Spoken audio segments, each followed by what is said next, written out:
السلام عليكم ورحمة الله وبركاته. معاكم أحمد. يلا أي حاجة وخلاص. المهم أنا بتكلم دلوقتي على المنظومة الفاشلة، هي منظومة سكة الحديد أو منظومة وسيلة النقل والمواصلات. تمام. المنظومة دي أكتر منظومة فاشلة، ماشي، برئاسة كامل الوزيري. تمام. كامل الوزيري بيقول لك سكة الحديد سكة الحديد مش عارف ايه، وكل شوية بيقول لك بيشكر ويعمل والكلام ده.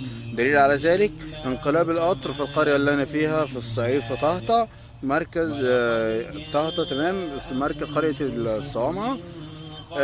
والنهارده اتفاجئ ان في قطر اتقلب في طوخ برضه، اتخرج من القضيب ومش عارف ايه والكلام ده.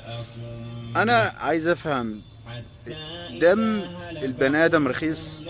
دم البني ادم رخيص يعني عشان خاطر كل شويه يحصل كارثه زي كده؟ احنا رخاص اول للدرجه دي في الدوله؟ يعني ازاي؟ مش فاهم انا ازاي المنظومه دي ازاي ساكتين على كامل الوزيري، ازاي ساكتين على كامل الوزيري بالكلام ده؟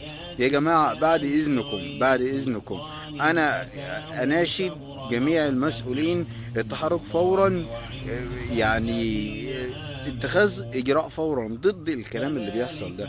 كل يوم بنصحى على كارثه، وكل يوم قطر اتقلب، وكل يوم مصيبه حصلت وكارثه حصلت بسبب الكلام ده. يا جماعه بعد اذنكم احنا تعبنا، احنا كشعب والله تعبنا، احنا كشعب جبنا اخرنا من الكلام اللي بيحصل ده.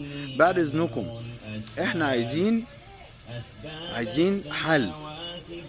مفيش فرق اسبوعين بالظبط من انقلاب القطر الاولاني بتاع طهطا. تمام. دلوقتي انقلاب قطر في طوخ بين بنها وطوخ، امام هو في تبع تقريبا تبع طوخ. كارثه كبيره، بيقول لك 100 وحاجه مصاب ومطلوب متبرعين للدم دلوقتي، والدنيا مقلوبه.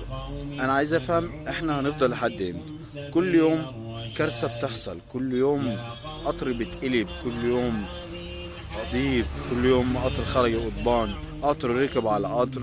هو احنا رخاص اول الدرجه دي بسبب استهتار اللي هم السواقين؟ سواقين القطارات دي مثلا يعني ايه؟ يا جماعه راعوا ربنا شويه في شغلكم، فكروا قبل ما تركبوا القطر. انتوا شايلين بني ادمين، ارواح بني ادمين كتير. حرام عليكم، احنا تعبنا. حرام عليكم، احنا تعبنا. كفايه بالله عليكم، كفايه اللي احنا فيه. احنا مش حمل ان احنا نخش في كل يوم كارثه بسبب الكلام اللي انتوا بتعملوه ده. انا اناشد كامل الوزيري، تمام، يا اما تستقيل يا اما تدير المنظومه صح، يا اما تدير المنظومه صح. وريني. المفروض اي واحد يسوق قطر او اي واحد مسؤول عن قائد قطار، تمام، يعمل له تحليل مخدرات قبل ما يطلع القطار. يعملوا تحليل مخدرات قبل ما يطلع القطار. غير كده لا.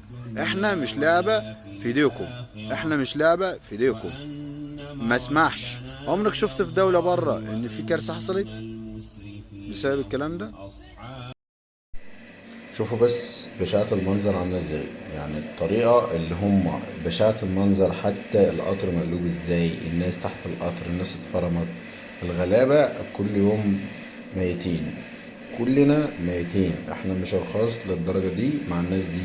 حسبي الله ونعم الوكيل في كل من تسبب في الحادث. حسبي الله ونعم الوكيل.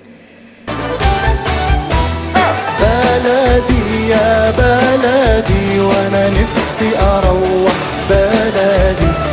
بلدي يا بلدي وانا نفسي اروح بلدي. ايام وبتجري بينا ولا يوم ابدا نسينا دم الابطال